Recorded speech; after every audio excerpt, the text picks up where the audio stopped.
hello, thank you for your daily words of wisdom. Sure, sure. Sharing about the power and control wheel was such a light bulb moment, right? For me and my marriage. Oh, that's not a good light bulb moment place for it to be. Thank you. You're welcome. Do you have any experience in working with an abuser with the power and control wheel for their own self-reflection? Yes, a lot. I have recently stood up for myself and taken my power back after 18 years of marriage. That's a long time to be having some dynamics rolling that are not equitable. It has scared the shit out of him. It stood up for myself. It scared the shit out of him, and I'm finally ready to leave. Good. I'm glad you're ready to move on if you need to. The last month has been calm and collected, but I know there is a cycle. There is absolutely a cycle. So I'm wondering if education and awareness could help him break from these horrible habits of the past. Short answer, absolutely yes. Really not a popular answer on TikTok, especially these days. All the narc abuse stuff, where basically y'all have, I think, been hearing in an echo chamber in a lot of different ways that anybody who is using gaslighting or emotional abuse, or what we talk about as these coercive and manipulative tactics on these power and control wheels, is automatically a narcissist, and therefore falls under the criteria of narcissistic personality disorder, is not capable of changing, yada, yada, yada, yada. In large part, so for the bottom line, none of that is based on peer-reviewed research, and it's based on some coaches and fads and pop psychology stuff really getting out of control. At the end of the day, some of those people are narcissists, legit narcissists. Now, a lot of folks also have untreated anxiety or depression stuff going on, or grown up with adverse childhood experiences and being around domestic violence, and have learned to pick up some of this stuff, or just being raised around a disruptive divorce, and learn to compartmentalize parts of themselves, and fall in love with you'll hear me talk a lot about as the power of love, right? Try to control a situation more than learning how to play a straight up hand. So I oftentimes have been sought out by couples. I'm not taking clients anymore. I appreciate all y'all's inquiries as to whether I am. I haven't for some time. But I've long been sought out for work with couples who have some of those power dynamics going on. Has not become physical. If it's become physical, immediately I'm setting them up for batter's intervention. And trying to figure out, hey, is this person well-meaning? Or are they completely being an abusive asshole? And I've been doing this work for a while, and working with family systems and working in violence prevention work, specifically with men and boys, for a long time, and pick up this stuff really quickly. And just kind of bring it to the gentleman. Usually is a gentleman. Sometimes there's also a female in that role who's driving that. It doesn't have to be one or the other. However, when there is a lot of ongoing violence, physical violence tends to be a male. However, I'm not ever working with those cases because that's not ethical. And we start looking at these power and control wheels. We start going, hey, so which are the things that have happened? Which are the things that have not? What's going on? Literally looking at these things with him. And when we come back as a couple, I take the information that I've triangulated and start at a very low level of intensity, saying, okay, how about this stuff? Can we say that this stuff happened and this is something that is occurring? Are we able to be accountable for this and acknowledge, figure out that this has been an issue, and try to figure out where this is coming from, and if you're actually ready to get help or not, or if you're just going to be an abuser, and we can just call it that too. And sometimes it's kind of like a crap or get off the pot moment. And a lot of times guys have some other stuff going on. Or gals have some other stuff going on, and sometimes they don't, and they just shoot it right back, and they want to play their games and try me or test me or whatever, and I see it really quickly. I'm not going to waste my energy on that, and I very quickly say, hey, this is not okay or ethical for y'all.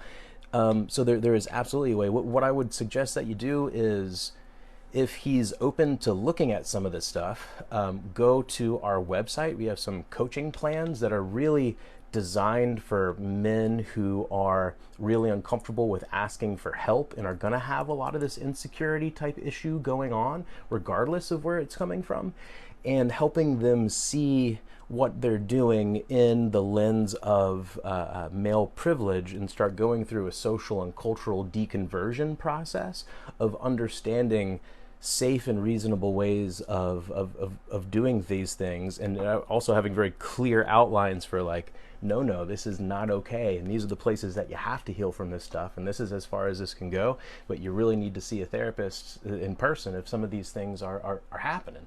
So, you know, there's a lot of different ways that this can look. And that's for a lot of different reasons, started speaking up about the overuse of this phrase, narcissistic abuse.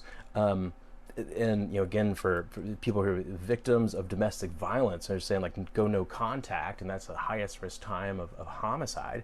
And also for healing afterwards, if we're looking for some like magic narcissist that we can catch narcissisting, rather than learning how to recognize these tactics on the power and control wheel, we can really protect our energy. We can call them on their crap and see what they're doing, regardless of where it's coming from. It's about being able to use the technique without having to be attached to whatever it is, and then they show you who they are by the end of it, because we're going to do our due diligence with not making things messy and muddy and protecting our energy, and they either F off or get with the program. That's really what it's about at the end of the day. What's up, Doc? What's going on, Logan? Need to go over that book. I didn't know. Say you something horrible about yourself or say something embarrassing. They make you say something. People can, okay. Narcs need power to fill their emotional void. Everybody needs to feel a degree of mastery in their environment to feel okay with where they are. And I think we're in a day and age as well where we have become dangerously disconnected from our humanity, and again, especially men. And it's something that's not looked at quite frequently, but there's a world out there where it's really easy for men to get obsessed with self-soothing and addiction stuff, or even trying to control other people, rather than like serving meaningfully and empowering other people and being good servant leaders. You know, what humanity really needs right now. And that's really what this is all about at the end of the day. Please don't tell yourself all he needs is love. Dangerous thought process. It is. He needs to be safe to be connected to, and he might need love, sure, but he's going to need to learn how to love himself, and at least be respectful enough of you before you need to even consider dealing with somebody who's being reasonable. Physical abuse, PTSD, and all I got from my narcissist. Okay. What drives a guy to threaten and harass a girl they like? I think for both men and women, it tends to be driven by the same thing.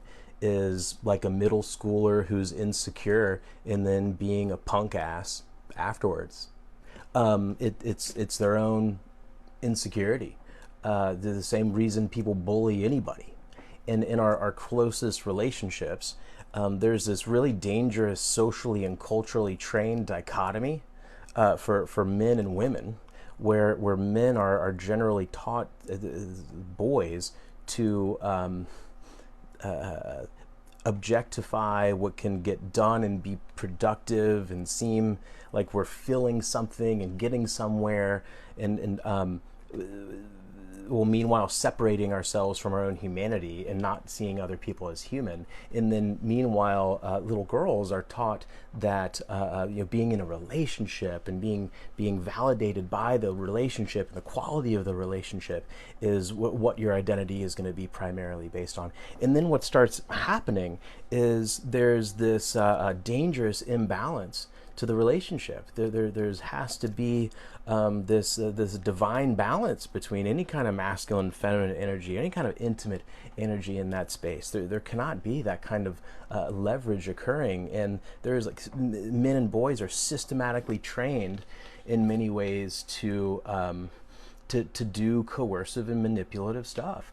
And little girls, unfortunately, are trained in many ways to be ashamed of their own anger and self-advocacy, and not learning how to do some of those things. And like, men need to be held accountable and checked in relationships. That's how we all grow together. That's what it's about. That trauma, his attitude towards is not good. We're trying to get into gay marriage. Okay, cool. I didn't quite get, if you have other questions about same-sex marriage, the kind of issues that gay men tend to face, well, that looks like, happy to answer questions about that. They will go from me to like people, but I want to be appreciated by certain people. Why is that? It sounds like you're kind of idealizing certain people based on what you think they're about and what their values are. And on the one hand, be careful about that, because they're not as cool as you think they are. They have their errors and their humanity and their imperfection, and all human beings do. But at the same time, it sounds like you recognize, or you think you recognize, some things about them that you want to be more like. And that's really powerful information to have. So if I think what you're saying is there are some parts of them that would reflect you more than you think they do right now. And so think about what those parts are, and you do those. Try to impress yourself with learning how to do those things, not them. Do you offer virtual appointments? I would love to offer virtual appointments. I would love to see everybody for everything and help with all the things. But I haven't been able to take new clients for a few years. And this is something, a project that I've been building for a while. It started when my 7th childhood friend died from deaths of despair, suicide and overdoses, and started realizing that the social and cultural training for men was killing us, and created the Balanced Man plan from that position. Tired of my friends dying, and knew that if it was happening with people that I knew, then it's got to be happening everywhere, and the research showed this. And it mentioned statistically, like I grew up in funky situations, and I was a rough kid, and I was doing a lot of drugs and recovery from addiction and alcoholism. And statistically, when you start doing that stuff pretty young, like, not many of us get away from it and get okay, and most of them didn't. And like a couple are like really high functioning warrior types, kind of like myself, and the rest of them are gone now. So that's where that started. And so you can go online and go check out those coaching plans. A lot of what we talk about is built into a lot of that stuff, especially you're a dude. And if you're not dude, even just like love a dude, you might be like curious how they're seeing situations or experiencing situations, or might want to recommend to them. And of course, there's tons of free blogs on that website. Just want to create value for you, but I can't be of service to you for direct care. I wish I could. Thanks for asking. What is the proper way to act in this world? I suppose that depends on what your purpose is. I would recommend only operating with the power of love to make sure you're doing no harm while taking no shit and setting yourself up to serve meaningfully. I think there are a lot of different ways of doing that, and that's just a description of processes and procedures that I would recommend. But I can't give you specifically, okay to act in this world. We all come from wildly different socialization processes and personal experiences coming into the world that we're living in and perceiving at this time. I wouldn't claim to be the expert on your life more than you are on your own. I know a lot about evidence-based models and research and what I've seen about all this stuff, but I don't know you as well as you know you. Might be able to see a couple of pieces that you might not be able to see from what you described to me, but I can't know you like that. Do people with these issues realize that they act this way, or do they typically see nothing wrong? So a lot of times people that are behaving abusively towards others do have very limited self-awareness of what they're doing. That doesn't necessarily mean they have narcissism. That means that they are projecting their narcissistic wound of whatever that is onto the people around them. This could be coming from a position of complex trauma. This could be coming from addiction stuff, coming from depression stuff, anxiety stuff, all these different places. And a lot of times they have very limited awareness. They know something is not going right. They can't quite figure it out. And when they're well-meaning and have enough of the belief systems in place to actually want to prioritize human beings and prioritize their own health and wellness, then they can do the work and they can learn how to do these things differently and have very different things start to play out in relationships that are extraordinarily rewarding and corrective. And the brain is very plastic. When we have those experiences and they go well and we learn how to mutually self-soothe and use vulnerability to create intimacy, not to just like, run away from our own shadow and then redirect at people around us like some, hot German shepherd or something. Like, ugh, that's no way to live. They're generally miserable people. And sometimes they get it, sometimes they don't.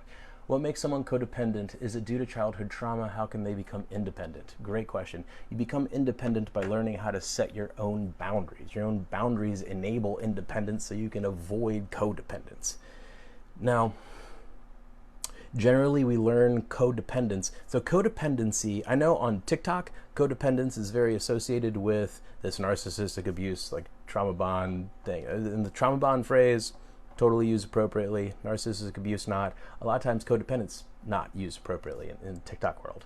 Where the word codependency came from is from family systems research around alcoholism and alcoholic families.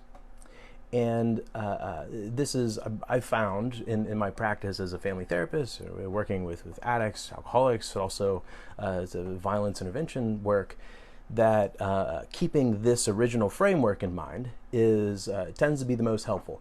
Now, people can be codependent anywhere from compulsively enable and people please, how we learned in an alcoholic family growing up, or in a family where someone's got untreated mental health stuff going on, or there are a few adverse childhood experiences and attachment stuff happening, where we learn to become a bit hyper-vigilant in empathy in order to read the room and try to meet our love and belonging needs and kind of take care of the adults more than is our responsibility.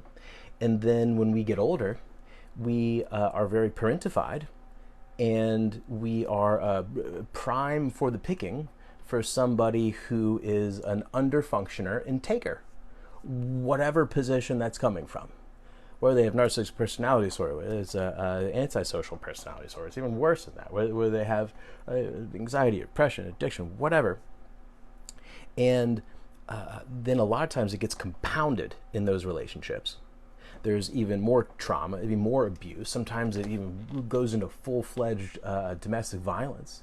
And it becomes physical and it gets quite physically dangerous. And then after that, a lot of times folks in those positions are going like, gosh, all I need to, like this last relationship was awful, it was abusive, this is when I remember all these things. And it's very obvious in our brain that that's when we started feeling very in danger. When we go back and heal from those things, found in working with survivors for a long time, is eventually it gets down to this place where we're going, okay, like, so this abuser asshole character, like just took all this spaghetti and threw it against the wall. And why did we stick? Why did we stay? Like, no one else was putting up with that crap. Why? It's not because they're a freaking magician. It's not because love bombing has, I don't know, magic fairy dust in it or something. It's because there is a part of us that sees their woundedness and has a hard time saying no, and feels like we need to please them and placate them, and where we become a target. And then it gets worse and it gets more intense. And there tend to be stages to it, and from different phases of our lives, and how that builds into this. Great question. Try to answer. Does that make sense when I'm talking about this stuff? I mean, I do a lot of like clinical training in this area. I'm trying to, be as level and down to earth as possible, like without using profanity, which is kind of tricky for me. Like I'm used to shooting from the hip when I'm not in clinical land. I'm either like being a trainer or just like really really loose with people, and just thinking about this stuff. So let me know if I'm making sense. And I'm trying to like keep it very, yeah, the Jewish guy, so I can say kosher. Keep it kosher, because I know sometimes in TikTok land it's making sense. Okay, I'm glad it's making sense. In TikTok land, sometimes people don't like what you're saying. They try to like mass report you. Just protect myself. Yeah, sure. Yeah, I'm glad I can. How do you deal with walking on eggshells with a spouse? He gets angry easily. If he's actually, if you're scared of him being violent towards you, keep walking on eggshells and plan your exit route. I know it's like super direct really quickly there. If you don't think he's going to be violent, jump on the eggshells. Walk on eggshells. Like, it's time to start cracking eggshells. And if he can get down with that, then cool. And if not, then you need to see what they're capable of, and you need to figure out what kind of exit route you need to plan to keep yourself and your loved ones safe. Safe therapist and cool. I'm trying to be down to earth as possible. And I also have like I'm a weird combination of things. I grew up in downtown Atlanta. I was this little like skater kid. I was doing a lot of drugs growing up. I was just like running ragged. And I like found lifting weights. Like there are parts of me that are kind of bro-y and masculine, and there are other parts of me that are just like, this wounded little kid that just wants to help other wounded little kids, and like really Mr. Rogersy. And people are just like, I don't know what to make of you, which I think is great. I've learned to really appreciate over the years. I don't really want you to be able to figure me out if you can't just like chill and engage and talk about what we're talking about. Can I book a call with you? I'm going through so much stuff. I wish you could. I'm sorry I can't take people directly now, but I would recommend, especially if you feel like you're going through a lot of stuff, how you said that, it sounds like self-identity and purpose-oriented issues. Go to the website, check out, both of those are in the core area of balance, kind of where we need to be to protect our energy these days. So go to the website, check out self-identity and purpose, and see what you think about that. And of course, tons of free blogs. Just go read, go learn. Super honest, direct answer. I can't be any other way. Super honest and direct. It's part of my, so I've heard a lot of questions about post-traumatic growth and like what that is, and I guess I'll probably shoot a video about this on the old TikTok. But just like generally speaking, like I'm a childhood abuse survivor who is the oldest son, and I always kind of took on some identity responsibility of trying to protect people. And when I got healthy and recovered from addiction stuff, and like went into the Appalachian Mountains and worked with at-risk youth for like 3 years, and fell in love with service work and with counseling psychology, and got very curious about myself and started doing my own psychotherapy. What's always there's a part of me that is prone to fawning. So you've heard fight, flight, freeze generally as like the survival reactions. There's also fawn, and kind of like a baby deer, kind of like fawn in the headlights, where we are accustomed to someone being in a power position who's abusing their power, and we learn that the safest place is to be their beta, basically, and to people please them, and to be a servant to them. And I was the oldest, and kind of my primary caretaker was abusive, and I was their like person and venting companion, and it was like totally not cool. But a part of me learned how to idealize people who are behaving poorly enough to maintain curiosity for them and want to engage with them without lashing out at them. And It's part of what early in life I was running with rough folks because I was just used to being around rough people. It's just what it was. But as a family therapist now who does this work, that's an extraordinarily important skill set for me. To sit in a family with these dynamics going on and saddle up and dance with someone who everyone else is scared of, and then start challenging them systematically, seeing how everyone else responds and helping them feel safe, and figuring out how we can. I couldn't imagine not having some of those ways of seeing the world. That's just how I work. Okay. I just lost my girlfriend. What's awesome is being alive with you. I furious. I love it. I like saying your name with a southern accent. I don't get talking that accent very often. I grew up in Atlanta. 30 minutes any direction, you got Georgia. We sound like this. So narcissists, sorry about that. Narcissists experience childhood trauma, or do they experience being spoiled as a child? A lot of times it's both, and it kind of alternates between both. I think we underestimate the impact of emotional neglect on children. A lot of the research shows that while sexual assault early on in life for little girls has the most significant neurophysiological impact, so impact on the brain throughout the development, for boys, it's not physical violence, it's not sexual assault, it's emotional neglect. There's not a whole lot of research on why that happens specifically along those gender lines.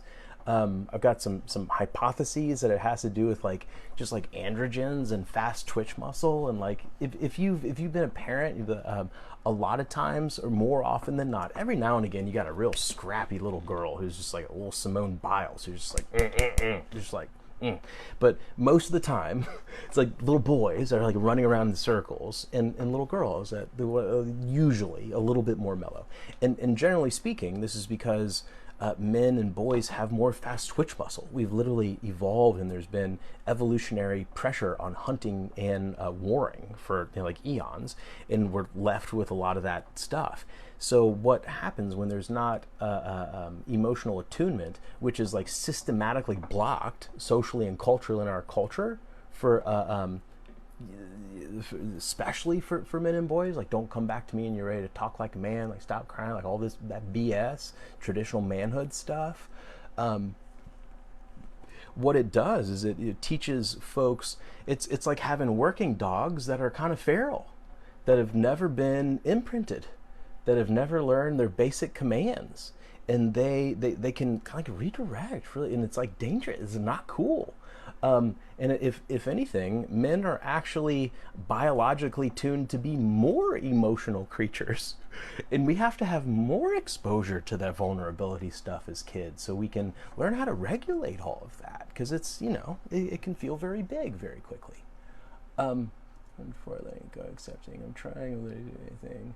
I hope that works out for you. Okay, I'm going to answer another question here. Hey, thanks so much for your videos. You're extremely helpful in my recovery from a trauma-bound relationship. Love it. I recently was able to divorce abusive ex-wife after 10 years. Okay, see, that happens. And she has always had double standards for me. That's a red flag. Gaslighting, manipulation, pretty certain there was cheating that happened, telling me I would never find anyone as good as her, in parentheses, in bed. It would, and that's it's a weird, it's always a red flag when someone, you'll never find, someone, if someone is afraid to give you free reign, red flag central, right? If they're trying to scare you about the outside world, it's what are you, some... what? That's super red flag. But if it's about you're never find someone as good as me in bed, that's, ooh, they're really insecure about themselves. Post-divorce, expects me to message back right away. Got upset with me for going on a date when I have kids. We were at my parents', watched them go home. Okay, so they're talking about setting limits with a co-parent and having double standards for you.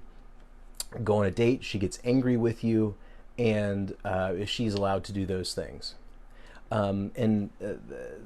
in this description saying that she's talking to the kids, trying to get information from the kids about if you're going on a date and what that is, and filling their head with what that is or not, which is also inappropriate, right? You can see that on this power and control wheel with using children, making the children relay messages, right? And that's what that is an example of. She doesn't be talking to kids about if you're dating people or not. Y'all are divorced. Like that's weird. That's putting them in a position where they have to have split loyalty to be connected to her and feel ashamed about being connected to you.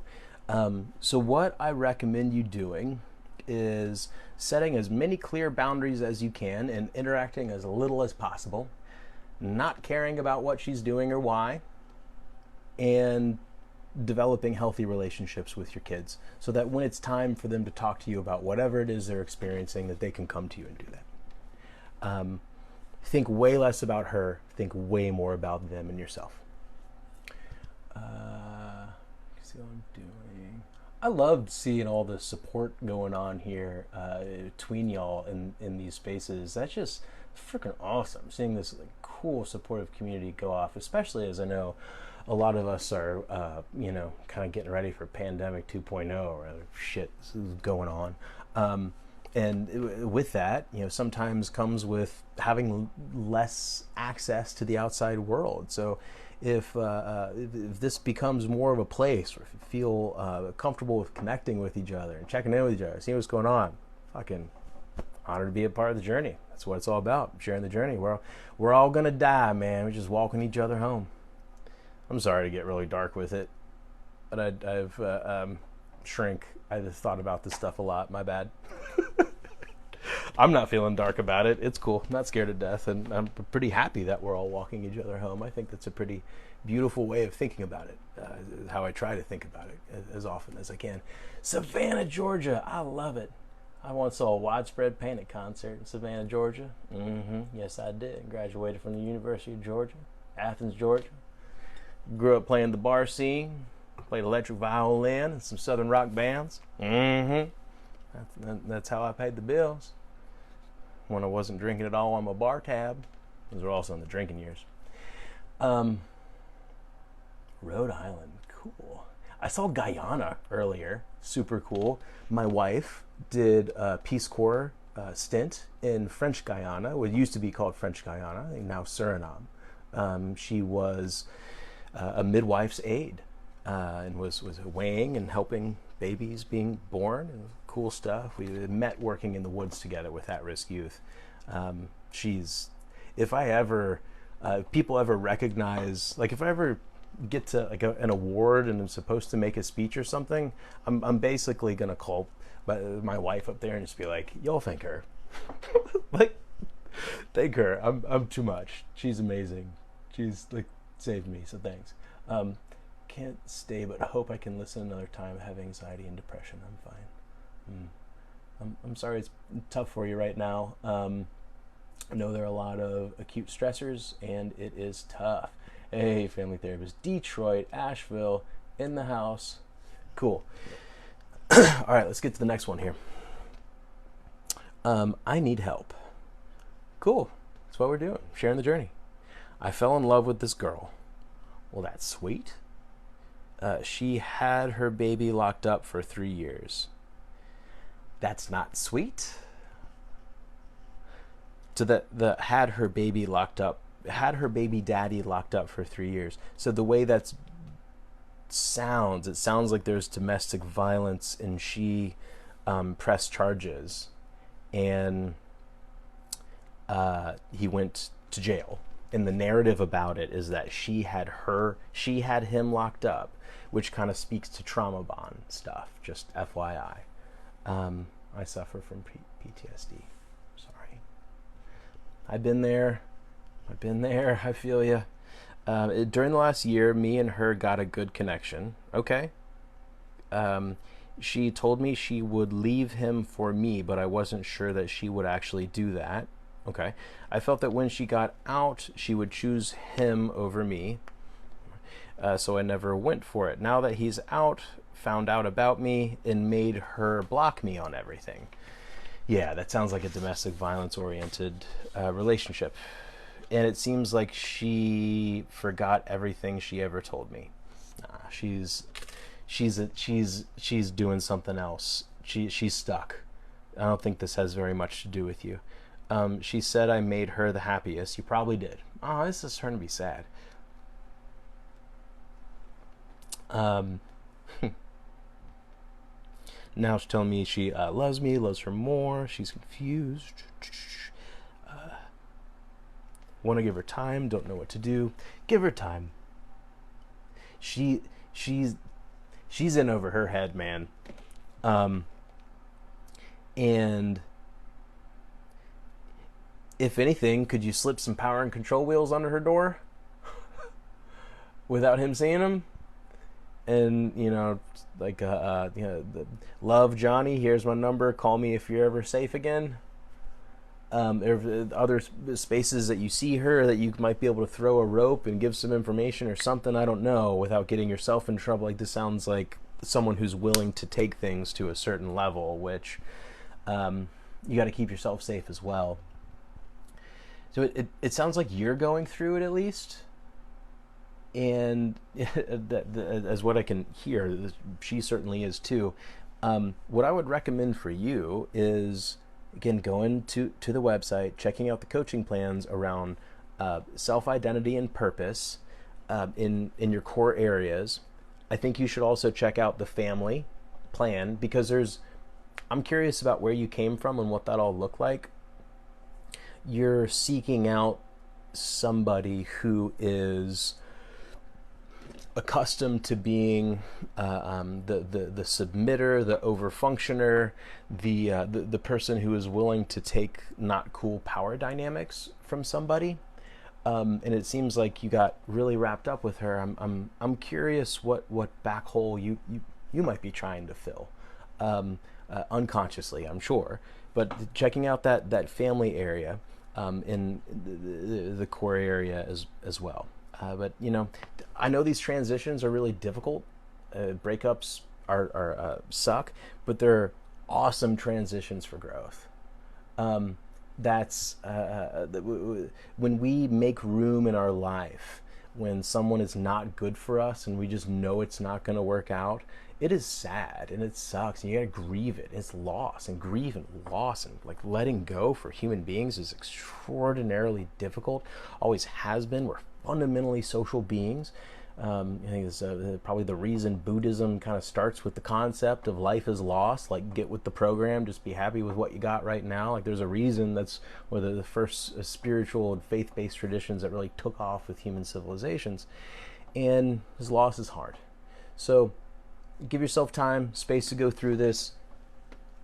Give yourself time to have like a short-term depression. That's what your body is trying to do, make you just sit the F down and reassess everything that's going on. So honor your needs. Go ahead and do that. It's okay. You need time to do that too. Everything is going with a new whim. I'm not sure what you're saying. Whim. I was told that I have a youthful appearance, which is cool, and that's flattering. I'm 37, like like a young Gen Xer probably, and I was in the Appalachian wilderness when smartphones came out, and that was kind of like my own rebirth, getting healthy process as a human being. In my early 20s, getting sober and starting to do my own psychotherapy and falling in love with service work and counseling psychology. I knew where I was going. I knew what I was doing. I didn't know where I was going, what I was going to achieve when I got there, or what that wanted to be like, but I knew it was going to happen. And when I was in the woods, smartphones came out, and a part of me was really like anti even electricity coming back. I'm still pretty not like minimalist, I'd say, by the book, but pretty darn streamlined, and kind of have been since that point in my life. So when all this stuff started happening, even like shorthand for text, I got dad jokes down, right? I'm just like, I don't know what the frick that just meant. So whim, whatever. Someone wants to help me out with what that is. Grieving also has a chapter of anger, but don't lose patience. Yes. So the grief process, we're going to talk about this a lot, I'm sure. It has a lot to do with healing from trauma. It has a lot to do with grief and letting go of all these existential crises that we need to pass through, and what kind of woulda, coulda, shouldas. And the first stages of grief are denial, anger, and bargaining, which is like our brain trying to jumpstart us to check it from every different angle as possible, even though a lot of times we're kind of mean to ourselves as we're bargaining and telling ourselves we could have done this to make it different, we could have done this to control the situation, we could have done this to make sure we didn't get abandoned, or they didn't die, or this loss didn't happen, or whatever it is. And at the end of the day, there's realistically nothing that we probably could have realistically done in that situation. But our brain needs to look around each of those positions, and it's okay. And the grief is so profound for human beings that the anger, sorry, a little wobbly there. The anger gives us, it kind of is really what we need to jumpstart the motor. That kind of grief and loss just totally takes it out of us. Sometimes the only way people start going is when they can get angry at something, anything, right? And hopefully not hurting anybody in the process. Okay. Hi, love your content. Cool. Love sharing it with you. Thank you for the information and perspective. My pleasure. Looking for help in Milwaukee area. Again, it's a Gen Xer, Milwaukee. As soon as I see that, I think like Milwaukee. From Wayne's World. That's right, Wayne's World. Doodle-doo. That's what the first thing that came up. So I'm not sure how to find the kind of help I need. I'm sorry. I'm sure it's kind of tough in Milwaukee. Not has some urban stuff. List of professionals is daunting. Oh, well, that's a good problem to have. And is overwhelming. I'm sorry you have over-analysis paralysis. And the point of over-analysis paralysis. I love that you use that phrase. I'm a marriage, have reached a point where I cannot wait any longer. Are you aware of anyone similar to you in the area? Any help will be appreciated. I do actually have a colleague that I trained in graduate school with. I'm not sure if he's in Milwaukee, in Milwaukee, or in, I think he is in Milwaukee. Check out Kyle Zarenchek. That's last name sucks to tell you verbally. Zrenchik. That sucks. Look up Kyle Z, couples therapist. I think he's probably a doctorate by now. He'd be a good place to begin for you. Any tools to detach from trauma bond? Yes, lots of them. But it's not like it's not a passive sport, and it's like working painful adhesions out. Lots and lots of tools. Your heart is so broken. I know a lady who is movie Fatal Attraction as how she stalks us. Ooh, that sounds creepy.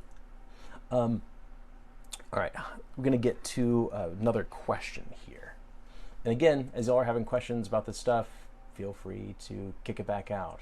And if there are tons of tools for trauma healing stuff. If you're open to telling me a little bit more about what's going on with you, I could be more specific and helpful with you. But I'll get over-analysis paralysis just looking at all the things that I could recommend to you based on just a general concept. So, hi, I'm a fan. Oh, man, I have fans. That's kind of different. I never thought about that. And what you say makes sense, but I'm afraid I've left it too late to set boundaries. Oh, it's never too late. Never too late. With my boyfriend, especially not too late. If he's your boyfriend, you're not legally bound yet, as long as there's nothing physical going on. So now, with his past bad behavior and constant tantrums, I don't like those constant tantrums. I've never really said anything constructive in a boundary sense. Is it not too late to start, is it? It is definitely not too late to start. You need to start like yesterday. I don't know if you want to start, though. The way that you worded some of those sentences makes sense. I'm afraid I've left it too late. Is it not too late to state now? Is it not too late to start now? Is it kind of like you almost want me to say that it's too late to start? It's not. I don't. it sounds like you're pretty hesitant in this position, and I'm not sure if it's because his constant tantrums have gotten dangerous enough or frightening enough that you are literally scared, and that's what you're tuned into, which I want to respect your gut intuition of, or if it's some of your own, like also codependency stuff of where you came from and what you believe that is okay or not okay for you to advocate for yourself with. Y'all really don't sound like a good match, even if it could work out. I'm just going to be really straight up with you. You sound really hesitant and not sure, and he's going to need some accountability, probably a moderate, at least, level of accountability to see if he's well-meaning. And yeah, do some of your own work on being assertive, nonviolent communication, how to ask for what you need. And we have some of the videos about how to use I feel statements and set yourself up for expressing things in a way that it really doesn't give anyone an excuse to be a jerk back. And if they are a jerk back, you're like, well, you're officially a jerk kind of thing, right? If you're speaking from an I position and you're being vulnerable with them and they're being a butt, then that's all you need to know. But I'm not sure if you want to know that. I hope you do. He's boyfriend now. You're not legally bound with those being the expected behaviors in those spaces. So start walking on some eggshells, as long as it's safe to do so. And if it's not safe to do so, get out of there.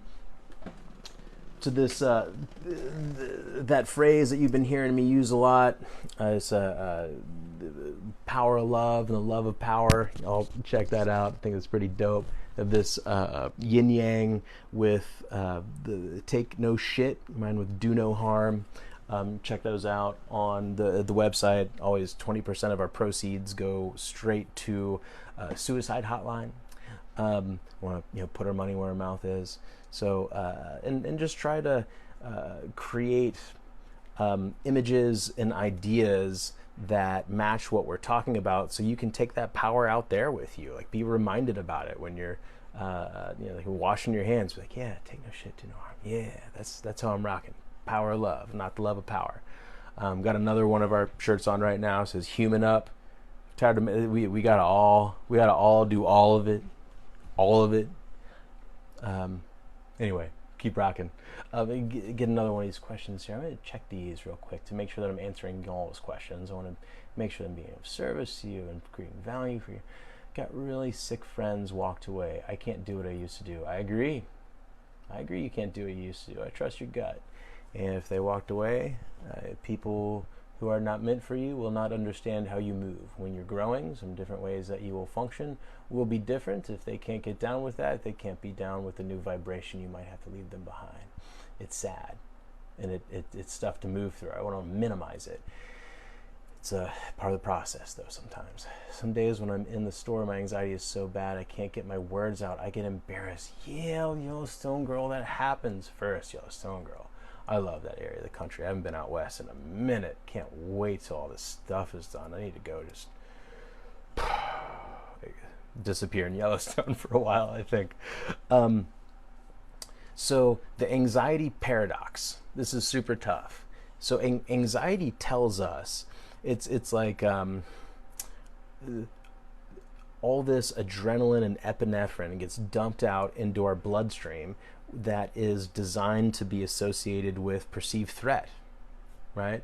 So we get hypervigilant, our heart starts racing, we start like feeling like perceiving threats where they're not, because our brain is like convinced that this must be happening because that's the biochemical experience happening in our body. So the anxiety paradox is, I shouldn't think about it, because if I think about it, it's going to make me more anxious. When a lot of times what we need to do is go do it like over and over and over again as much as we can, within a range that is achievable enough, and we learn to start desensitizing ourselves and developing faith in ourselves. And once we have enough corrective emotional experiences, sometimes a lot of that anxiety stuff even wanes for the most part. If I were you, I know it sucks, but chances are people don't realize how hard it is for you to get your words out than you're convincing yourself it is. You're just like, like overthinker. It's like anxiety, way of talking about anxiety. They don't notice as much as you think they notice. It's kind of like when we're a teenager and we're like, and we like think everybody can see that pimple in our face, like how we saw it when we were like this close to it. No one else is looking at us like that. Go practice. Force yourself to take a big inhale and breathe from your diaphragm when you speak to people, so that a lot of times when we have anxiety, there's a lot of this upper respiratory. It's like hard to get a full deep breath, and it is very common for folks to just be like, I just and we kind of like stumble over ourselves. It's something that I deal with from time to time as a symptom of the complex trauma stuff. Part of me, when I'm going to say something that's important or meaningful, when I started doing these live streams, really, like it was hard. It takes practice with any kind of new thing that I'm going to do, especially if it's important to me. I get nervous at the beginning. It doesn't matter if it's content that I could just like walk through backwards, in the worst inebriated state that I've ever been. I still like, it's gonna happen. And so it's actively going to those places and refusing to allow that dialogue to be the only one that our body knows or is aware of. How can you deal with healing yourself while having a family who rips open those scars every day? Well, I'm trying to figure out if you're saying that you're living in an abusive household, or if you're also just like dealing with the hard stuff of life every day, and how that feels like that can rip at us as humans. If you let me know a little bit more about that, I might be able to tell you. Thank you for your content. It's helped me with a few issues. Yeah, I want to be a part of the journey with you. I love Frenchies. I think you talk about French bulldogs. I love Frenchies too. I love all bulldogs. I just think Frenchies are funny because it's like, how'd you get all that bulldog in that little 25-pound body? I will never know, but they did it. Those French. Won a court case, but she stalks us due to her paternity fraud. That sounds like a complicated situation. Much guilt. Why do I have so much guilt when I set boundaries? Always ends up having them walk away.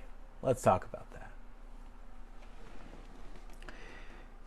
So when we have the conditions for complex trauma growing up, all those adverse childhood experiences and the attachment injuries, basically the rules for us as kids are that we need to shut the F up and take what we're given and just be glad that we get to still be there. Now, in our minds, we tend to have much more colorful, creative versions of what that looked like, or what we think our childhood is or was or whatever. If there wasn't more like obvious abuse, it tends to be very difficult for people to see. And the main socialization catalyst or tool for human beings, the main socialization tool for human beings is shame. Right? That's why if a lot of these like fundamentalist religious groups that are still around, like Amish, Quaker, sometimes even sects of Mormon, Jehovah's Witness, still use shunning, and they call it shunning, to punish and to create some of these very real situations, because that's how human. They just call it what it is. And those of us who are more urbanized and modern societyized have more covert, unconscious ways of doing it. But generally, if we're growing up in a family where it's not safe to show up and be a kid, we're getting messages in a lot of different ways that we need to shut the F up and just take whatever's coming to us. And that might come as a look, or who knows what the nature of what is happening is. And our shame becomes an old companion. As our shame helps us pull ourselves back into what they expect us to be, rather than being who we are. This is kind of the origination of the codependent, people-pleasing, have a hard time figuring out what I want and can always empathize with other people when I have a hard time having my own feelings type thing, that folks who are abusers and takers really take advantage of. So when you start healing from these experiences and start setting boundaries, you're going to feel shame. That's your body bracing in the way that it is accustomed to bracing, because the body literally keeps score. That's how it goes. You're normal. The experiences that you've had are not normal. You're cool, you're eccentric, you're fun, like all those little things, like you're a human, different than all the other humans, and that's awesome. But those parts of you that you feel like are weird, that you're ashamed when you try to set boundaries, you're not weird. Your experiences have been weird, and your body learned to encode shame around you speaking up for yourself as a unconscious protective response. So you need to follow the shame. Things that you feel ashamed about, do. And refuse to accept no for an answer. If they walk away, they don't need to be part of your journey. How about body work? That's cool. Love body work. Whether this is more advanced breathing methods, or making sure that you're regularly doing some type of people working on you, like chiropractor, massage, or something. A lot of times I've found that folks with specific themes of trauma tend to have certain areas of our body where we hold all that pressure and develop adhesions. I've since my late 20s, I realized that was something that I needed to do if I wanted to stay as active as I wanted to be. And if I'm spending enough time around a practitioner, I can't stop thinking about it. I'm always thinking about this stuff. It doesn't stop. So for the most part. So if I'm getting worked on, it's quiet. I'll start being like, so when other people are having this, what do they do? What do you make of that? This is what I think. What do you think? And what I've found in just kind of interviewing massage therapists who happen to be working on me is that they see people have very emotional reactions on the table to working on specific parts of their body that are not sexually loaded, that are not whatever. And a lot of times when I would ask enough questions about what part of the body it was, how it was connected to certain movements, it would generally be connected to a defensive posture somehow, whether it's kind of this kind of thing, or whether it's a lot of pressure and tension in the cervical spine and shoulders from a lot of anxiety, and upper respiratory breathing from hypervigilance. The body frickin' keeps score. It just does. It's what we're programmed to do biologically on a fundamental level. No matter how frickin' smart or advanced or evolved we get, it is what it is. Yeah, all that stuff is great. Shoulders, neck, yeah, you know it. Yoga. Y'all, yoga's been around for thousands of years for a reason. Do yoga. Do yoga. It is such a great integration of physical health and mental health and grounding and mind-body connection, especially if you have a history of trauma. There's going to be a tendency to dissociate and depersonalize, and needing to have safe, contained spaces to start making friends with our body again, and our biofeedback is incredibly important. So I'm going to take one more question, and I'm going to keep it rocking. Got to go back into daddy mode here tonight with my young family. I want to answer this question that I just saw. Any advice for supporting a loved one with severe trauma? Yeah, I got a lot of advice for you.